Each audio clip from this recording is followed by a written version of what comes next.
Hello everybody and welcome. In this video I'm going to show you how to connect your headphones Sony with a cable.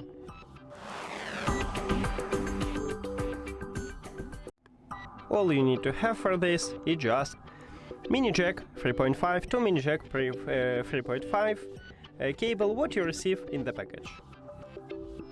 Now your device should have this port also. So connect the mini jack cable to aux port, and then at the left ear cup at the bottom we have also the same aux port, so connect the second cable right at this port. And now you can listen to music or watching a movie. You don't need to turn on your headphones, just use it. Thank you for watching this video. If you found it helpful, please consider subscribing to the channel and leave the like on the video. See you later!